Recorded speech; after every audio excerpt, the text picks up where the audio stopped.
agaasimaha guud ee wasaaradda dakhliga hay'adaha GLBG-ga oo ay nagala joogaan madaxdoodii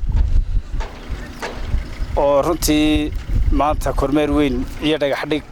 wadooyinkii 2016 inoo soo sameeyay waftigaasoo agaasimuhu hogaaminayo ku soo dhawow degmada Boorama iyo waxqabadka mashaariicda ka socotay horumarineed ee 2016 sidoo kale maayirka magaalada Boorama Maxamed Xuseen Meerane oo isaguna halkaas ka hadlay waxa uu tilmaamay agaasime indhahaaga ayaad ku aragtaa si aan lagaaga waramin kormeerkaaga shaqeeyo waftigaad hogaaminaysay ee hay'adihii waxna la qabanayayba waxqabadka aad soo aragtay waan uga mahad celinaynaa shanta hay'adooda GPLG wasaaradda arrimaha gudaha laba intaas waan u mahad celinaynaa sida fiican ay wax noola qabteen waxaan rajaynaynaa waxqabadka si fiican in sanadkan qabanno sidaan horeba ku soo sheegayna saddexda wado iyo laba saldhig iyo godka qashinka iyo qodobo kale ayaa noo qorshaysan sanadkan inaan wax ka qabanno haddii Ilaahay yiraahdo gabagabadii agaasimaha guud ee wasaaradda arrimaha gudaha Cabdifataax Saciid Axmed ayaa waxa hadaladiisii kamid ahaa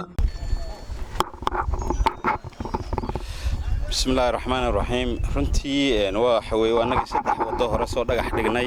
waxaan soo marnay bridge-kii oo runtii qaybta dhinaca runtii ahayd 2014 2015 kilomitir dhinacana lagu daray iyo bridge-ka runtii mashruucaas uu fangareeyay ama runtii loogu deeqay mashaariicdan GPLG-ga maamul dejinta waxa runtii kale farxad maanta noo ah 215 guri oo arkaysaan imika runtii hay'adda UN Habitat runtii iyadoo maalgelisay runtii degmadan aad ay uga caawisay qorshahana soo maayirku noo sheegay ama gudoomiyaha degmaduba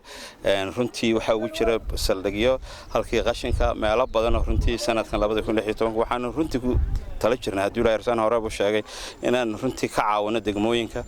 Boorama ay ka noqonayso kow haddii Ilaahay sanadka soo socda wixii mashaariic kale runtii aan u dagaalanno si loo geliyo gobolka Awdal iyo gobolada kale ee Soomaaliland runtii wax qabad badan baa runtii ka muuqda golaha deegaanka runtii